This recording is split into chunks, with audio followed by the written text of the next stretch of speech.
Hi, I'm Roberta Walker Kilkenny.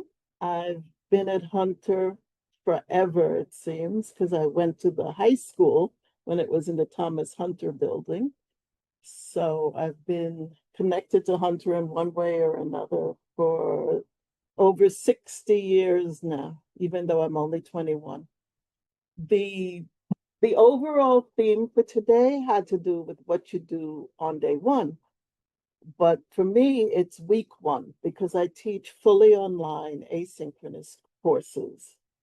So I'm going to talk about one of the assignments that I give during week one. Let me just show you the assignment very quickly before I actually discuss it. And the assignment itself is called Syllabus Annotation.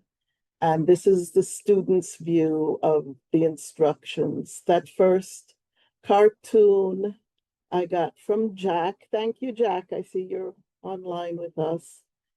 And okay, so I'm going now to do the actual presentation that I prepared if if I can do it, because Zoom is not my favorite thing to use.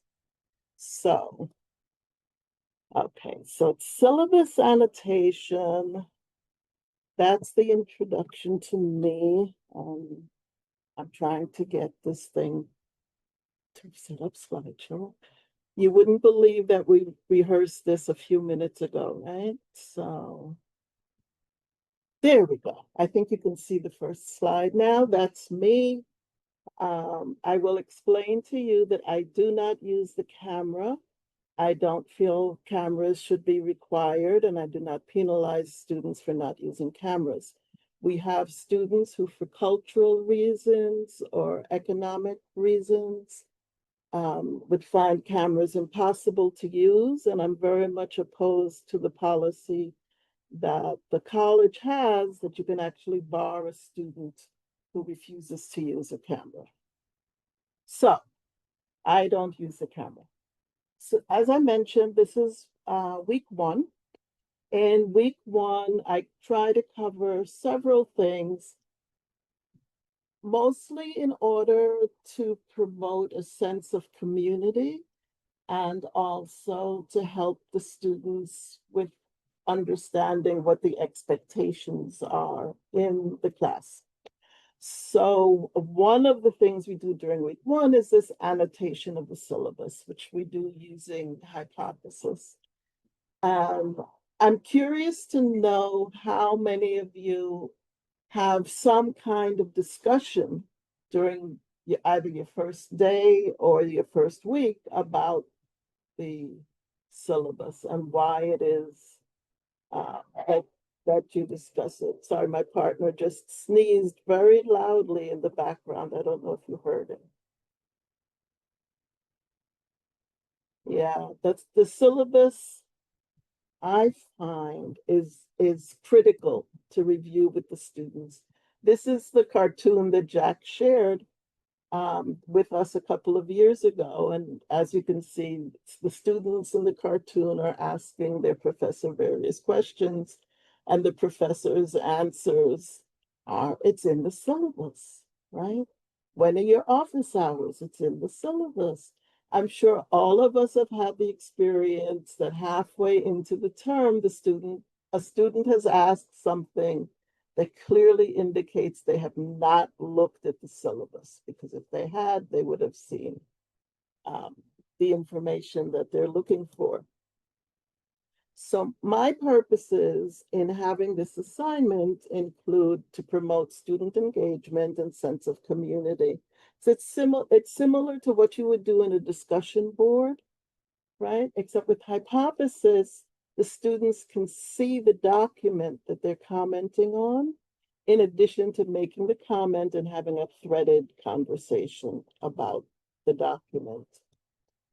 So it also promotes students' preparation for the course. My syllabi tend to be 25 or 26 pages long, which I know is very unusual, but it's like that because it's an asynchronous course. So I'm not with them 2 or 3 times a week to answer questions. spontaneously like you would do in a face-to-face class.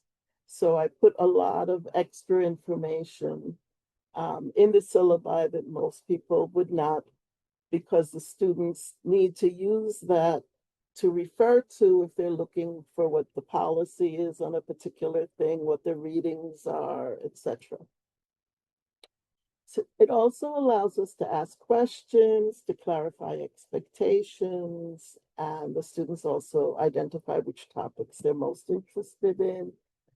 Promotes an understanding of course policies, as I mentioned, and it also practices use of the hypothesis annotation tool, which is a tool that I use a great deal throughout the semester.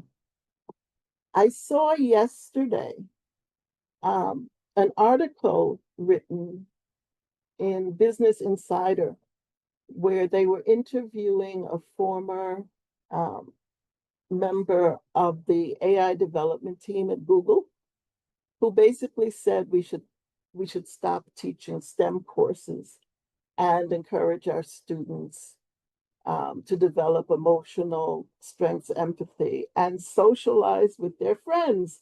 So now I've found another reason for putting so much emphasis on discussions like what we do in Hypothesis. Okay. Now I'm hoping I didn't set the, I'm gonna play this. I'm just gonna play an excerpt of it. It's a video I created for students who've never used Hypothesis before so that they can see how it functions. I meant to put this in the chat.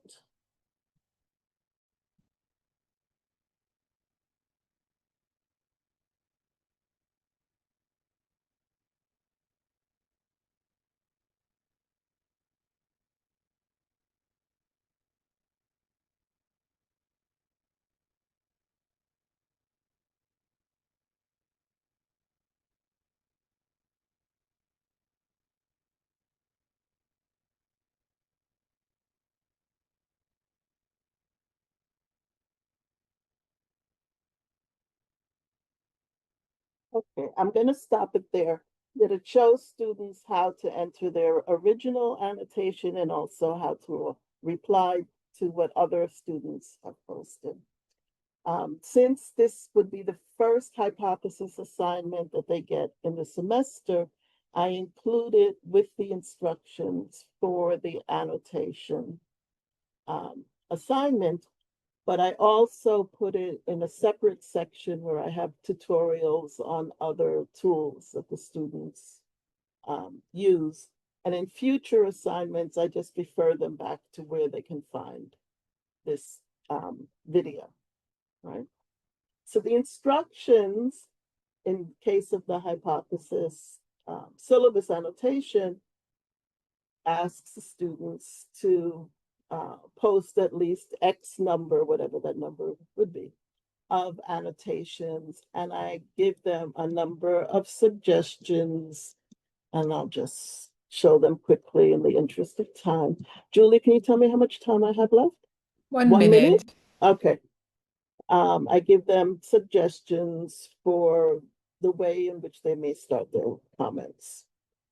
And then these are some examples of student comments. Many of the comments link to what students are actually interested in.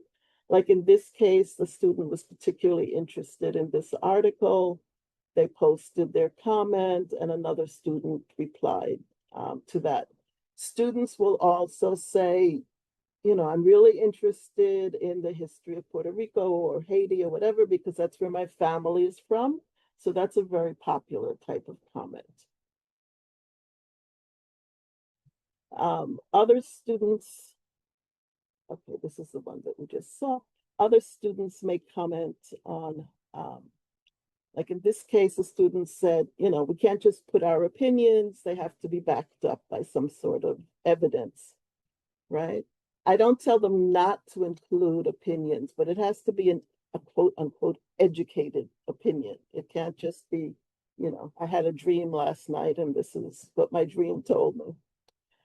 Another thing that students will often post, like in this case, the student said, time they used Hypothesis, they found it very difficult, but after a while, they got to learn how to use it from the experience itself. This student commented that it's the first time they've taken an asynchronous course and that they feel they'll actually learn from the asynchronous course because it helps them to improve their time management skills. So, you know, in these cases, no one responded to it. However, all of the students would have read what the others wrote. The responses in this particular assignment are optional.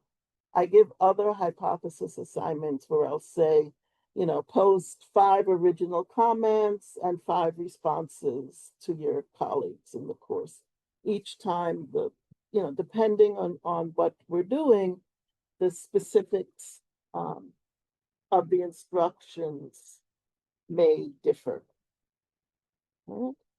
I'm going to put in the chat, in case anyone is interested, I'll put the link to the video in case anyone is using Hypothesis and they would like to use it. It's just 3.5 minutes long. And I also want to mention that on Wednesday, there's someone coming from Hypothesis to give a workshop for us. And the workshop, I believe, is open to everyone. And that workshop, the case study is actually going to be doing an assignment where you use Hypothesis to annotate a syllabus. But I suspect the gentleman from Hypothesis will also talk a bit about how you set up the assignment and you know, those more techie kinds of issues, which I have not had the time today to go over with you. Thank you.